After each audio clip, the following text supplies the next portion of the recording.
All right, guys, how you doing today? It's Tuesday, August 26th. This is John from Golden Griffin Sports back again.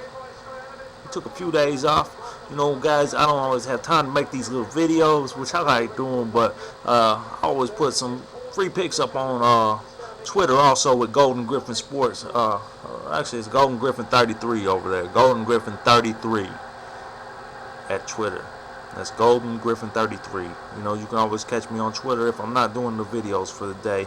All right, now today, uh, what I've really isolated that I like out of Major League Baseball. I picked actually it's four unders. Okay, these are games that might not typically strike you as being under games because some of the guys pitching the ERAs, but I picked them. I isolated them personally because of the guys at ERAs in the last 3-4 games coming into this, and the way they've been pitching lately. Circumstances also, and not just going all the way back to the beginning of the year with the ERA. Because you can't go off there. Sometimes one team just gets their bats going and bowls over under anyways. But uh, you know, I've been having a lot of success lately with the over-unders myself, and I've isolated a lot of those games out, and that's what I was going to do the program on here this afternoon. So we'll start out here. We got the Dodgers and the Diamondbacks. We got Hernandez and Cahill going to the mound here, and you got the Dodgers. I believe it started at 8.5, maybe jumped down to 8 to start with. Um, you know, Cahill's a guy with a bad record, but his last few games he's been pitching good, and he's at home tonight, usually in a comfortable circumstance. Same thing with Hernandez. His last few starts, he has very good stats. Look at that here. We'll sit back here and we'll go. All right, Hernandez, his record 7-9, 3.84 ERA. All right, but I'm thinking he's going to have a good outing tonight. He's been good in his last 3 starts. We'll move on down here. Who else I got here? Oh yeah, the Yankees and the Tigers. Um, I like the pitching matchup there. What's not to like about it, really?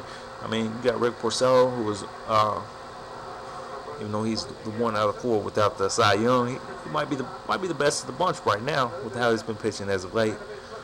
You know, you got Tampa and Baltimore. Cobb's been lights out lately.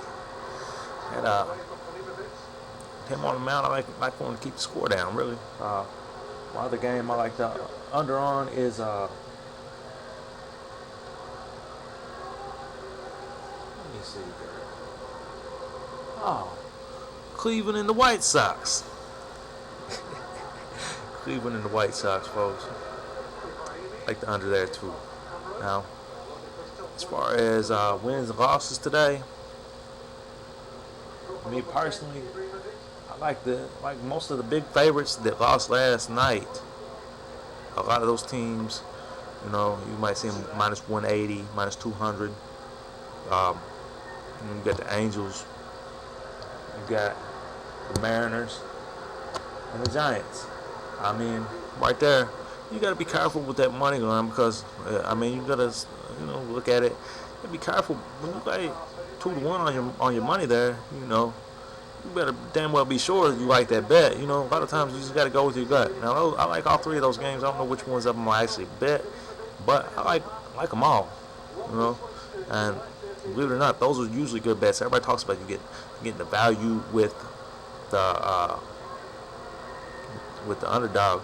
Well, yeah, you would have got some value last night, but you got to be careful on the teams when they come off a long road trip and they bounce back around in that home game, that first home game.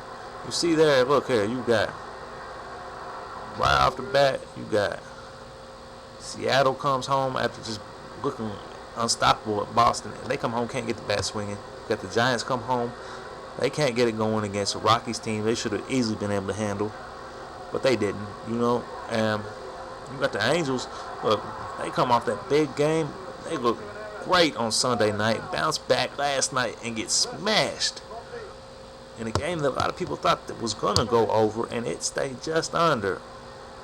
And Man, the Marlins come out last night. The Angels just threw out the bad pitcher. I think they were just trying to get through that game and get their rotation back around.